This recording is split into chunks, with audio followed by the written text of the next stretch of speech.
Michael, do you know if I put some things in the comments right now, if they will stay when people are coming on? Yep. Okay, cool. Because sometimes in Zoom, if you put something in the comments before someone logs on, they can't see the comment. Okay. It should. Okay, Yeah. sweet. Shouldn't be a problem. Evening, everyone. Yeah, welcome to the Alliance. Yeah. There's I tossed the in person in there Okay, cool. I got just to some. make sure the folks are. What a gorgeous night. I'm sitting on this back porch, the fan's going. It is so awesome. Love it. Couple of thunderstorms out there. You might hear some rumbles of thunder. Oh, yeah? Give us some rain. Yep. All right. Great. If you're just joining us, we just posted the link to our Facebook group so you guys can keep the conversation going throughout the week. And who's excited? Give us a one in the comments. Drop a one in the comments if you're pumped about our in-person event on the 21st at noon. We know a lot of you are pretty excited about this because we have 16 people pre-registered. So the information for that is in the comments. That, of course, is going to be at McAllister's Deli here in Greenwood, Indiana. Got the address posted in there. And again, we have 16 reserved already. And we just need you to make sure that you're reserving your spot. You're sharing this with a friend. That's great. The whole point of this is for you to share the Alliance with someone else. We just want to make sure that they register as well, so we got enough food for y'all. So definitely bring a friend or friends, but please share the registration link with them so that that we know how many people are coming and we're ready to rock and roll with that. So all that is there in the comments. And we were sitting around the other night. We got into a conversation, and Danny asked a pretty cool question, pretty interesting question. It was like, like people describe life in certain ways, and what do you guys think of life is kind of a game? And man, I just got thinking of that, and I've even used this analogy. How many of you have said, "Man, I struck out on that deal"? We even talk like life's the game.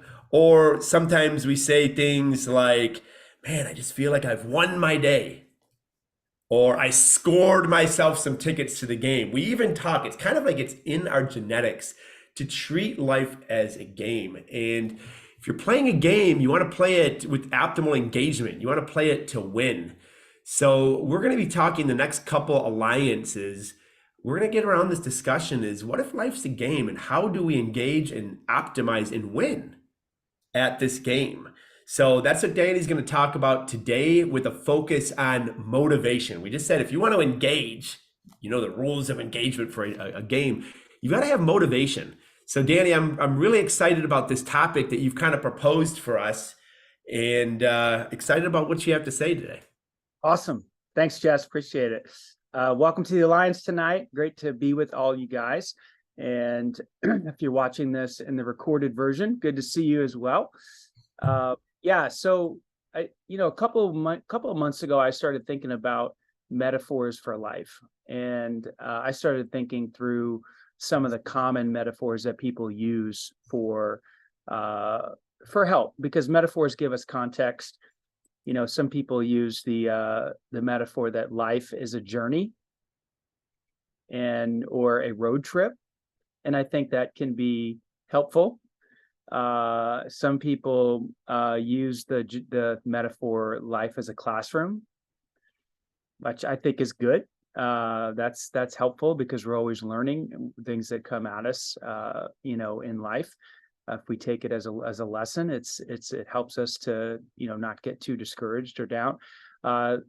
There's lots of different metaphors. One that has helped me a ton in the past, and I think this is from the Bible. I know it is. Life is a battle. Life is a war. Life is a struggle against good forces, evil forces outside of us, inside of us. And if I understand the context, if we understand life in the context of a war, we're prepared. We know we need to be ready to fight. We know we need to have certain weapons and armor on to defeat the enemies or the struggles that we might have. So metaphors are helpful. And I don't know, Mike, what's your favorite metaphor for life? Jesse, what have you found yourself? And maybe you don't use them. I don't know. That's a good question, Danny. I've never really I've never really thought about that, honestly. That's an interesting way to look at it. I will say, I mean, when we were sitting around and the term life as a game came up and we were talking about making it, I that really resonated with me personally. And it's kind of the first time I've thought about a metaphor for my life. So that's why I'm really interested to hear what you have to say, because I've never looked at it from that angle. How about Yeah, you, Jesse? I think I might have said or heard. I don't know if I really took this in, but I think I was kind of raised like, oh, life is a dance. Sometimes you Okay. lead, sometimes you don't lead. Yeah. But yeah, I definitely would embrace the life is a game more than life is a dance because you've never seen this guy dance. I hear Jesse, it's getting better. why don't you tell everybody real quick before we dive into our content what you're trying to get me to do, and Michael's already caved in. Um, I thought Michael was a maybe. I haven't said yes yet, Danny. Please tell the alliance what you're trying to. So look, my wife and I, we went and bought dance lessons from a faith-based, and we didn't know this, but he's a faith-based marital coach, but he leads with dance. And we just thought we were buying a couple dancing lessons for date night. That's it. And yeah, we're learning the merengue. And it's a blast. So I'm trying to draw these guys into my misery, I mean, my joy of learning to dance. But I'm going to tell you, we've had 2 lessons and it has been really cool. It's been fun. And I think if these guys will just kind of lower their defenses a little bit, accept my olive branch and my invitation, they're going to have a great night out learning to dance some merengue. I hear you, buddy. Wow. Wow. Okay, so Yeah. I started thinking about this metaphor of life as a game, and as I was thinking about it and just kind of feeling my way through that, I realized, oh my gosh, I have been treating life that way subconsciously for a very, very long time, and I think that I have been doing that because I love games. I don't love all games for certain. I hate golf. It's not a terrible game, probably because I stink at it. But I really enjoy games. And I started to think about, why do I enjoy, playing basketball? I mean, Michael, you and I played a game today. We could have just shot around. We used to just shoot around. Now we want to play a game. Yep. I love to engage in a game of pickleball. So much fun. I don't know if you guys have played pickleball yet. And I started to think about the reasons why. It's because you guys see if this resonates with you. I love, first of all, the competition. There's something about, can I win? How do I beat this guy, this whoever I'm playing against? My wife and I recently started playing chess because we have an empty nest. Mm-hmm. And I'm terrible at chess, but the competition is fun. It's like, she's getting better, I'm getting better, we're both learning the game. And so there's the competition piece. I think there's also the strategy piece. Every game requires a good strategy. Like, Michael, when I'm playing against you, I'm thinking about, do I settle for a 3-point shot? Do I take it in for a layup? Do I try to pull up for a mid-range jump shot? Which one is working for me? Which one's not working for me? There's always a strategy. Sometimes one strategy is working better than the other. Today, Michael's strategy was to shoot 90-foot jump shots from. And by golly, he almost got me. I mean, he made 4 or 5 in a row from way beyond 3-point line. I was like, well, shoot, if you're going to make it from out there, there's nothing I can do about that. But so there's competition, there's strategy, there's excitement when you're playing a game. Like, things are exciting, like things are moving, like you're having, there's back and forth. And I think also the reason why I love the game, or the metaphor, or a game, is the exhilaration of winning. I mean, it's just so much fun.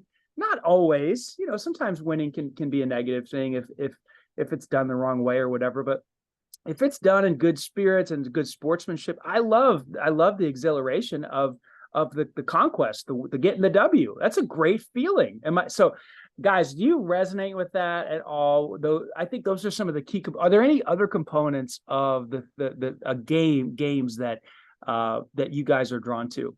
I think it's kind of what we might talk about today. Life is so much more engaging when there's a scoreboard. Oh gosh, Just into it. Even if like Eric and I are just playing Monopoly and you guys are playing your chess, it's like, okay, best of 3. And then if I'm down, it's best of 5, and we'll play all night until I eventually try to best of 100 or whatever. It just gets, we're engaged. We're having fun. We're not just going through the motions. Yep. absolutely. Yeah, I do this every week, but I print off all my numbers. Mhm. And I know every number from everything you can imagine back to 2016. And I do that so I know where I'm at. I know this, I know the score. I know what I got to do. I know what needs to be done. And it's a competition within myself to beat this year has to beat the month last year. And I have beaten every month for the last 46 out of 47 months. So I do not like to have a month that's below last year's month. And that's the game I play, is always doing that, to grow. So I definitely track it. Keeps you engaged for sure. Yep. Okay, so let's think about this. And I know this is a little bit difficult to pin down. What does it look like to win at the game of life? I mean, there can be lots of different answers to that question, but we have to talk about what a W looks like if we're going to try to play the game. What is it? It's real simple to know how do you win at a game of basketball? Well, you score more than your opponent, right? So that's simple. But what does it look like to win at the game of life?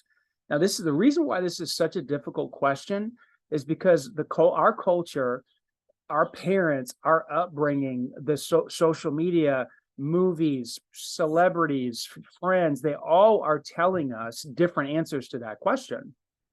Winning at the game of life is being rich, having lots of money, having a $1 million home.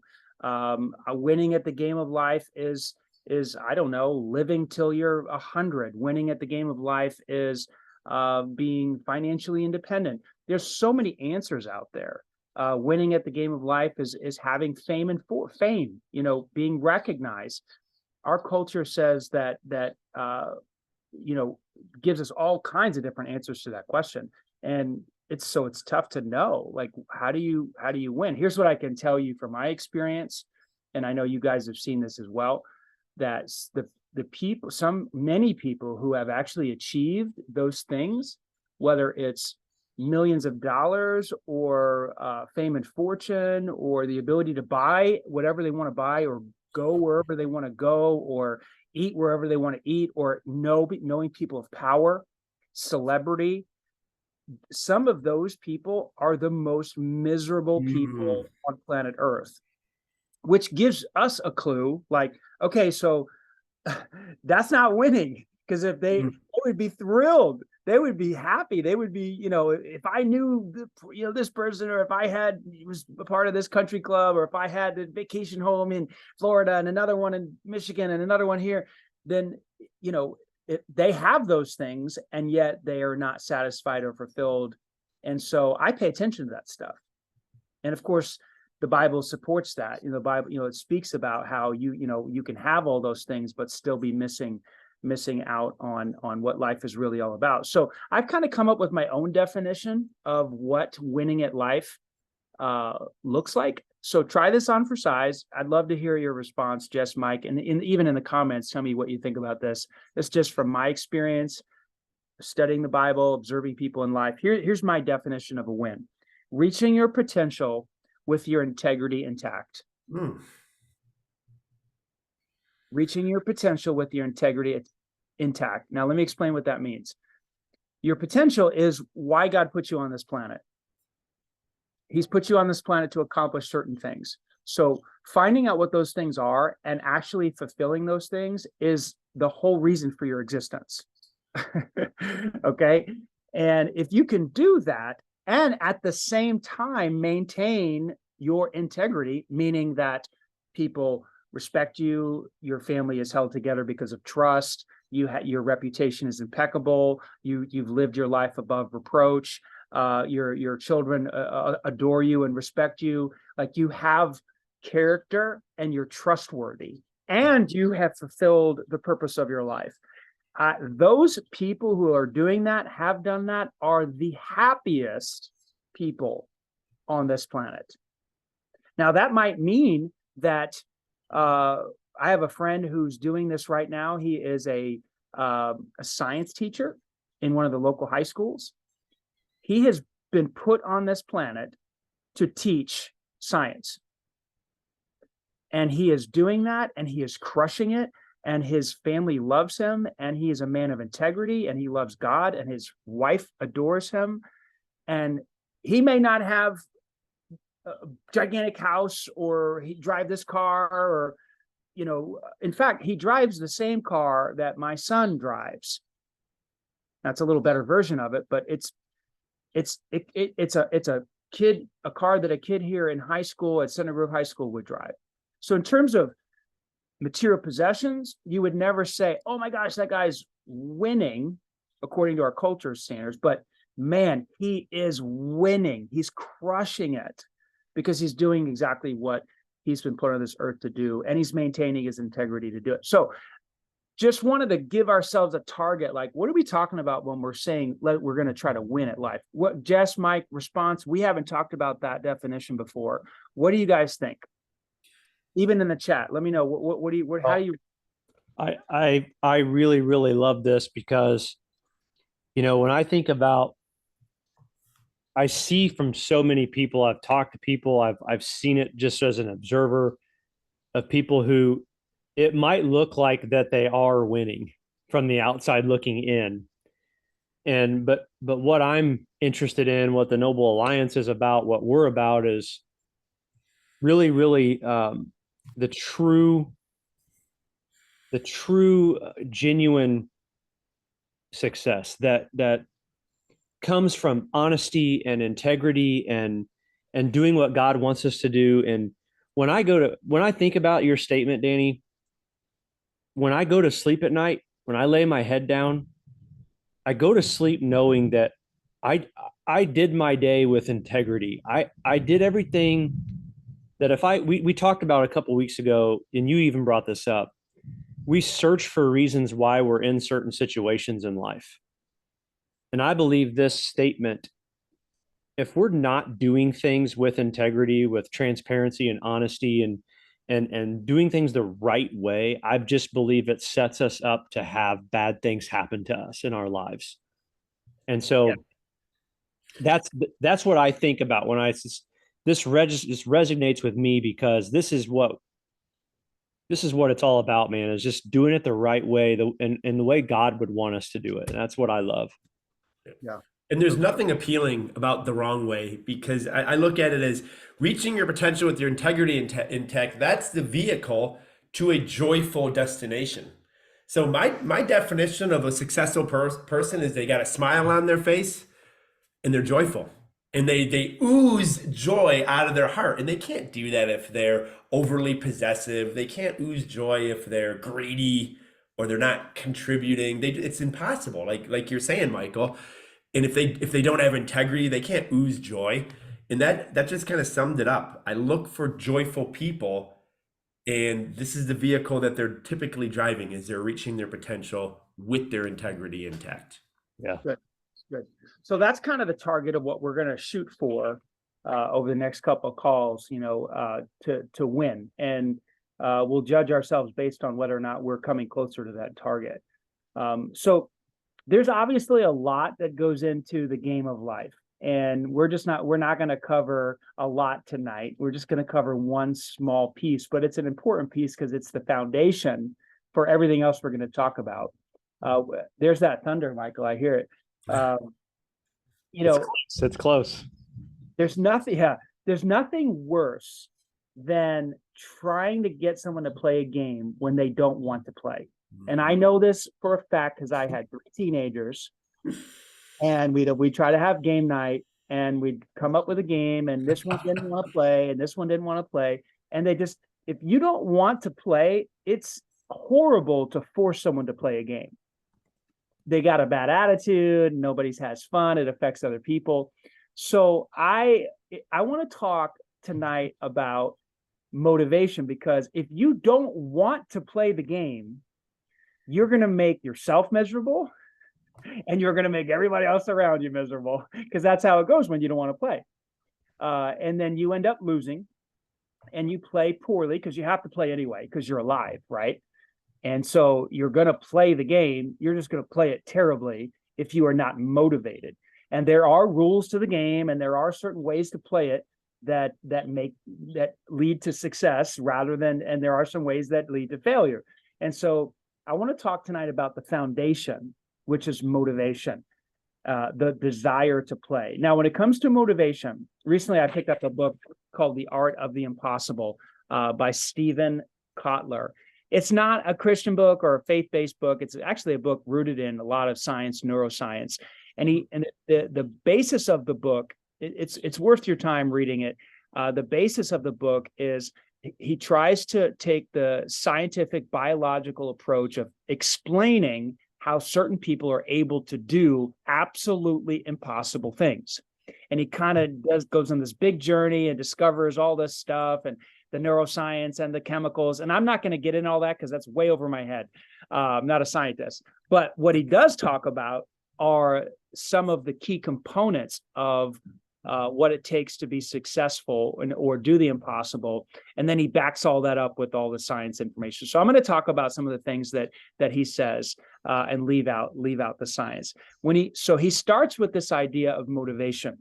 And he says there's basically two types of motivation. There's intrinsic motivation and extrinsic motivation. And Jesse and Michael and I have talked about this a little bit before. But extrinsic motivation is basically the things that are outside of you, the external motivators. Like when you first get started, it's, man, I need a house, I need a roof over my head, I need insurance, I need gas, I need a car, I need food, I need to send my kids to college.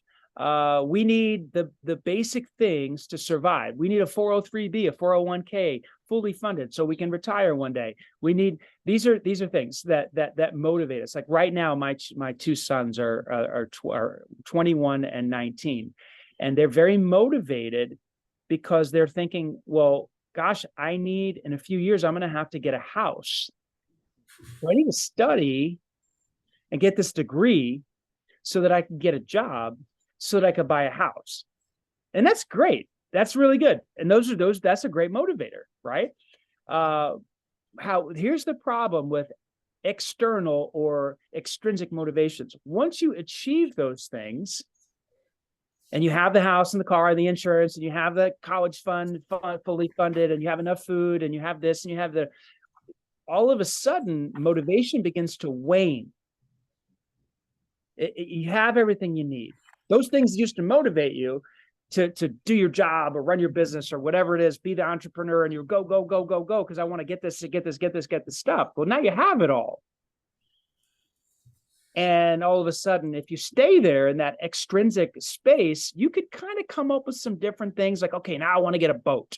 Well, I want to get a bigger boat. Well, now I want to get a Bentley. Or I want to, and there's some people that play that game, but even then, those who just kind of create more and more extrinsic motivations, eventually it begins to wane. And what Stephen Kotler found and discovered in his book, which is brilliant, he discovered that the people that are really doing the impossible stuff, I mean, like world-changing stuff, they have left extrinsic motivations far behind.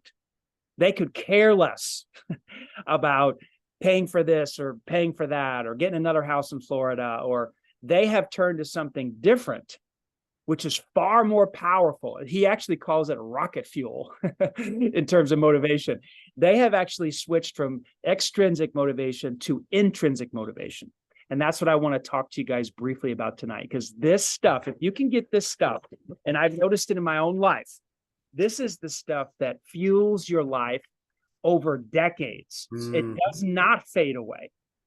It never gets old. In fact, it can build and build and build and become stronger as the years go by.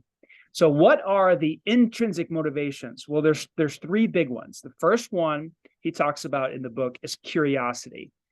You have to stay curious about what it is you're doing. As soon as curiosity goes away, or you lose interest, and motivation is gone. So curiosity is basically your interest in that thing, your basic interest in that thing. It's the, how does this work? Why does it work this way? How can this get better? It's your interest in the business, whatever it is you're working on. If you're a teacher, it's your interest in how kids are learning. How can I get them to learn better? What's a better way to teach this? How can I improve their grades? What if I did this? It's the curiosity. And I've noticed this about myself as a pastor. How is it that I've been a lead pastor now for this is my 18th year? And there have been enough reasons to quit over the last 18 years that I can count. Difficult problems, blah, blah, blah. But I don't quit. In fact, far from quitting, I'm like more motivated now than I've ever been. And here's the reason. I'm absolutely curious. I'm curious about why people do stuff, why people don't do stuff, why people give, why some people don't give, why people serve, why some people don't serve, why are people depressed, why are some people not depressed, why do some people find it easy to forgive, why do others not forgive and hold a grudge, like all of that stuff in my mind without even realizing it. Like, I am super curious about human behavior, and that curiosity of how to reach more people, and why would a person not come to church? Why does a person choose to come to church? Why would a person read their Bible? Why would a person not read their Bible? All that stuff is swirling around in my head all the time. Like, I'm fascinated by people. I'm super curious about human beings. And so that curiosity keeps me motivated and engaged. I'm curious to see if I have the leadership ability to go from 6 campuses to 12 campuses. I'm curious about that. I don't know. We're going to find out. I remember a couple years ago, guys, this was so critical. There was during our transition, the church was doing horrible. This is back in 2006. Money was down. Families were leaving the church every single week. It was terrible. In terms of church performance, we were stinking. It was down and to the right. And here's what kept me in the game. Here's what I thought. I'm curious to see if I can turn this thing around. I don't know, but I have to stick around to find out. I'm curious. What's going to happen in 3 years if I stay? If I continue to grind, if I continue to put one foot in front of another, continue to go to meetings, continue to cast vision, continue to help people with their problems, what is going to happen? That was 2006. We were running 900 people. Now a couple weekends ago, we hit 8,000 people, including our online campus, with seven campuses, including the online campus.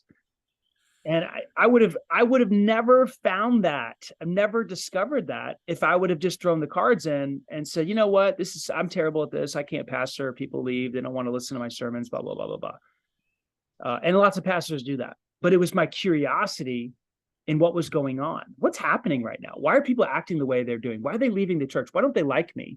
Why won't they follow my leadership? Maybe I need to get better. If I need to get better, how do I need to get better?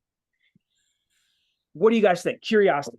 Oh, I think it's the most joyful people are the most curious. And we've heard this. The average kid who's very curious, we know this with kids, they laugh 150 times more per day than adults.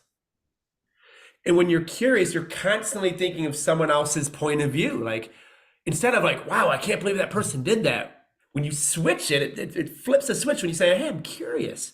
What are they thinking? I want to figure this out. What makes this group, do or think this way? It totally switches the switch of joy in your brain when you go from curiosity to away from judgmental to being judgmental and into curiosity. 100% resonates. My wheels are spinning, man, because it's like, man, that's what an interesting perspective to look at it that way. I've just never thought about it like that. And it's like, I'm in an interesting state right now with my business and some things going on. And I really, really love the the approach on curiosity on how to do it, how people are thinking. What you got me thinking, Danny? Awesome. Danny, I used this when my first marriage ended. What happened? And you get curious and what makes marriages end and what could have been done. And it was just a total game changer from the rabbit hole that I could have gone on. Absolutely. Give up on marriage, give up on relationship. Yeah. But I have a friend like that. He's my age and he got his first marriage ended and he's done. He's done. His perspective is, I tried that. I gave away a piece of my heart. I'm never doing that again. It was too painful. Instead of what you just said, which was, okay, what did I do wrong? Why didn't that work? What can I do better in the next time? And, how can I better engage my, if I ever do have a new wife, what would that look like? And it's very, very sad. So the first, now that's total internal, intrinsic, has nothing to do with external motivations. It's you that's keeping you in the game.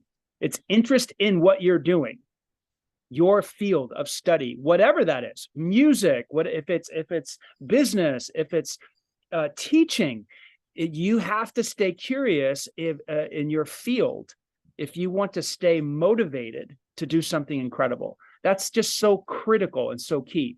Okay, the second one is passion. And what I mean by passion is love. You guys have probably heard the saying, find the thing that you love and you'll never work another day in your life. Okay, it's a little bit cliche, but there is some truth in that. If you love the thing that you're doing, you will stay engaged in that thing, regardless of the problems, difficulties, struggles, whatever's going on. You love that thing and you would never even think about leaving that thing because you're in love with it. Peter Diamandis is a guy that Stephen talks about in the book.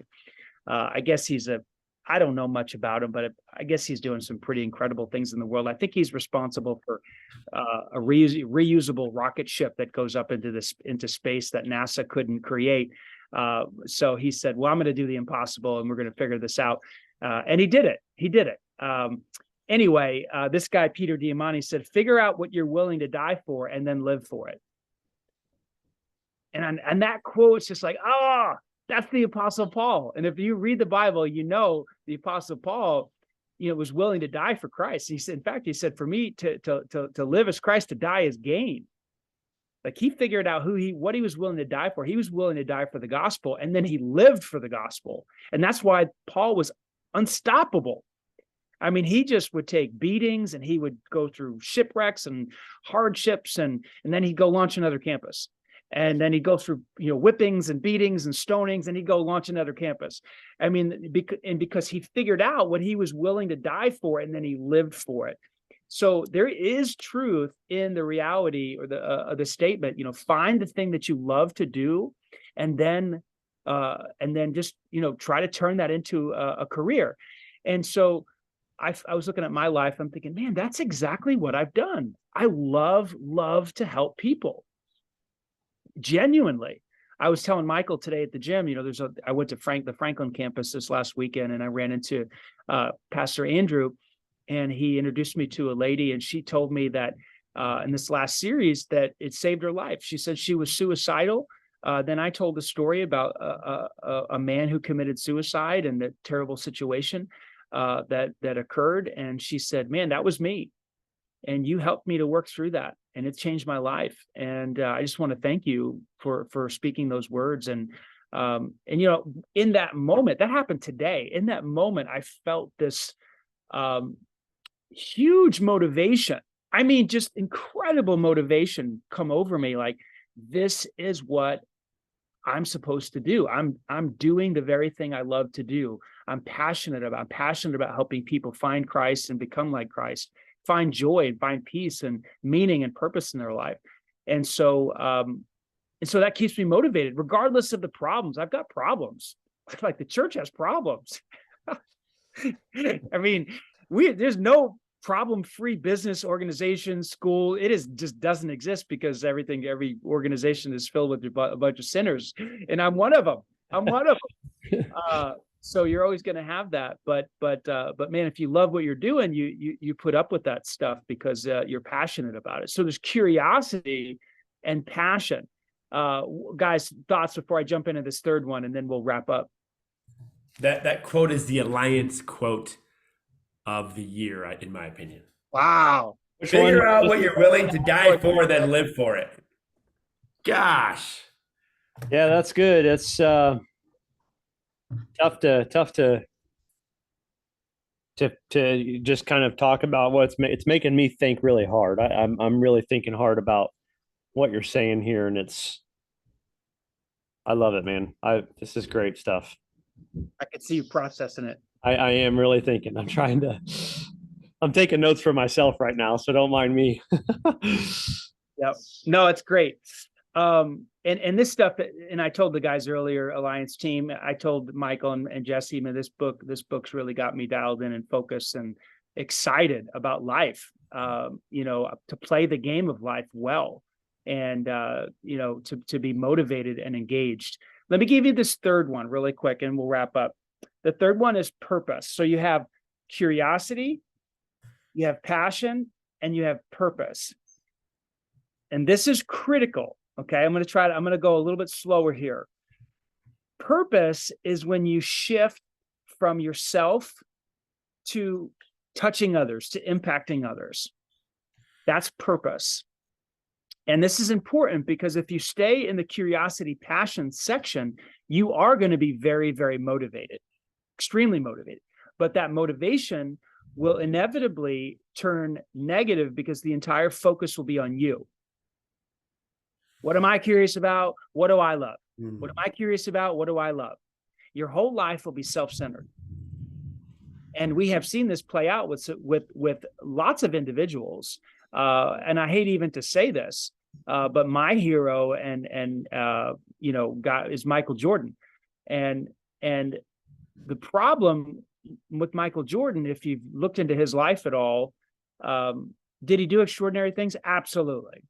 I mean, incredible things, impossible things, no doubt, because he was so passionate about basketball and curious about how to get better. And you think, if you've ever heard what his college coaches have said about him, he was so hungry to get better and better and better and curious about the game and how to play the game. And he's passionate about it. The problem was Michael never fully embraced purpose. And because of that, if you hear the testimony of his teammates, they did not like him. They did not like him. And sure, did he win 6 titles? Yes. But people who played with him just didn't like him. And now he's got to spend the rest of his life with that on him because he was a jerk. He was a jerk. Mean. It's said that he actually ruined several people's careers. You've talked to Horace Grant. Horace Grant will say that. Recently Scottie Pippen has turned on him. These guys, they don't have much good to say about Michael because it was always about, I want to be the best. I'm passionate about basketball. I want to be the best. I want to be number one. I'm curious. And it never turned into purpose. Guys, let's do this together.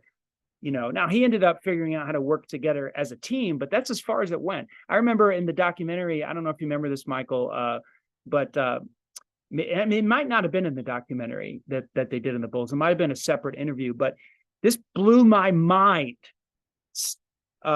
Dennis Rodman said on record, you guys could probably find it on YouTube. He said this: off of the basketball court, I never had one conversation with Michael Jordan.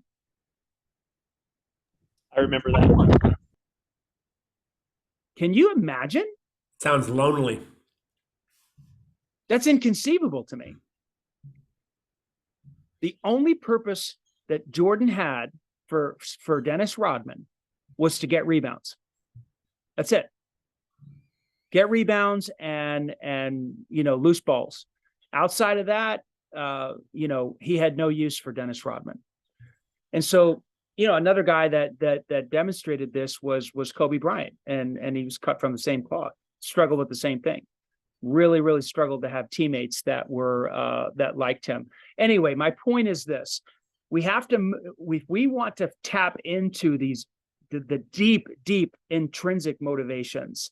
We have to tap into purpose, and all the science is out there on this. When you start to think about other people and touching their life and making a difference in their life, all kinds of things. And in the book, Stephen Kotler talks about the chemicals that are released, the dopamine and all these things, they start to shoot through your body when you know that, oh my gosh, the thing that I'm working on is actually making somebody else's life better, not just me. It's not just putting money in my pocket, it's blessing these folks over here. There's a whole book written about this called The Paradox of Generosity, on how you think that generosity is something where you lose because you gave money away, but actually the paradox is that you end up winning because you get joy, you get fulfillment, you get satisfaction, and you end up being the person that is blessed because you decided to think beyond yourself. And I think the storm is coming in. You see the leaves behind me. I had to go inside because it about blew me off the porch. So now here's what he says in the book, and this is so great. He says, when you put curiosity and passion and purpose together, he says, you create a firestorm of motivation. I love it. You get those three things working together, and all of a sudden you have this intrinsic fire of motivation that will last not 2 years, not 5 years, but for the rest of your life.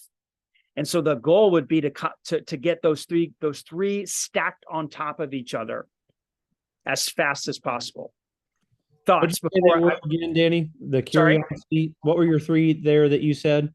Curiosity, passion, and purpose. If you can stack those three on top of each other, you create a firestorm of intrinsic motivation. And that's what you need to play the game of life. You have to have high levels of motivation to engage. Obviously, there's a lot more to this series we're going to talk about. Today's just the foundation of motivation. I love that. Yeah. I got a couple quick action steps, and then we'll wrap up here before the storm hits. Hopefully our Wi-Fi doesn't go out. Okay. So let's say you're sitting there, you're thinking, man, that's pretty good. What do I do? What do I do? I don't know what I'm curious about. I don't know how to do this. How do I put all this? How do I stack these three? First thing you need to do is make a list of 10 things, 15 things that you are super curious about. Let's say you're in a job right now, you hate it, you're not engaged, you don't like it anymore, blah, blah, blah, blah, blah. You say, this doesn't apply to me because I'm doing something I really don't like. Okay. You always have time to do a side hustle. You always have time to work late into the night because you love something, right? So write down 10 things that you're super curious about. And on those 10 things, that list of 10 things, see if there's anything that overlaps. I'm actually going to go inside too because the wind is picking up. Sorry, guys. No, you're good. It sent me in too. Did you turn that light on? So that's number one. You would make a list of 10 things that you're super curious about. That could be people, that could be creating wealth, that could be, helping, girls get freed from sex trafficking. I don't know. You make a list of those things. And then also see, out of those 10 things, 15 things, are there any overlaps? Do you see any combination of where let's say, for example, I really enjoy helping people spiritually, emotionally. It's a cup filler for me. I also enjoy creating wealth and understanding money. I'm super curious about that. So bring those two things together, and what do you get? You get the Noble Alliance. It's what it is. That's what this is. Love helping people, love to create some wealth. I also do personal coaching. What is that? I coach pastors. Well, I love the local church. I love to reach people. I also love creating wealth. You could bring those together and you get a coaching business. And so that's what you're trying to do. You're trying to think, what am I curious about? Then the second thing is you look at that list and say, okay, what are the 2 or 3 things on that list that I love, that trigger my passion? I don't know what it could be. It could be insects, bugs. You could be math. I don't know, working with numbers. I don't know what it is, but this is, and then, so you look at that list of things you're curious about, and then you look at the list and see, do I love any of those things? And again, you're looking for intersections. We're trying to figure out, what the purpose of your life is. Why you've been put on this planet. Remember, what is a W? A W is fulfilling your potential with your integrity intact. Well, how do you know what your potential is? You got to figure out, what are you super curious about and what do you love to do? And then here's where the magic happens. You put those together and you figure out, how can those things touch somebody else's life for the better? How can I take that little cocktail and use it not to just bless me, but to bless someone else? And you come up with some strategies or some ideas of how you can put all those two things together to touch someone else's life. And that's how you just might, from this one 44-minute call, you might discover why God has put you on this planet. And I'm telling you, it's to touch someone else's life. It's not just so that you could put money in your pocket or have a successful business or prove your enemies wrong or whatever. Your life has a purpose beyond yourself. That's all I got tonight. I know that was kind of wordy and long. Sorry. Thoughts before we wrap up? Questions? No, Danny, this was fantastic. I got a page of notes here, and I'm excited about this entire series. Very thought provoking for sure. My wheels are spinning. I don't have a lot to say just because I'm thinking about everything you said. So it was good. This stuff works, guys. I'm telling you, this is not theory. This is not like, oh, I think maybe this is the way it works. No, this is the way it works. The curiosity is it, man. Yes. This is how you wake up every day and your life is meaningful. Your life is exciting. It's like it's a game. So you're ready to play. You want to play the game. Remember, it's so hard to work with someone who doesn't want to play the game. They're unwilling. They're unmotivated. It's really tough. They are not happy. The people around them are not happy. And so hopefully the whole metaphor of life as a game, it hits you tonight as you go to sleep and tomorrow morning when you wake up, right? Because games are fun. Games are engaging. Games are exciting. It's exhilarating to win. There's a strategy. I got to figure out what it is. There's a way to win. What does it look like to win? So yeah, anyway, I could talk on and on about this, but I'm going to shut up. Great stuff, Danny. Great stuff, man. Next week, Jesse, you're up next week, my friend. Yeah, we're going to talk about learning and how that culminates and intertwines into this game of life. So I'm excited about that. Awesome. Well, thank you. About the in-person event, we put it in the chat there, guys. Yes. Yep. Yes. Yep. Share that with a friend. Yep. Awesome, guys. Well, have a great week. All right. See you guys. See you guys. All right, see you. Bye.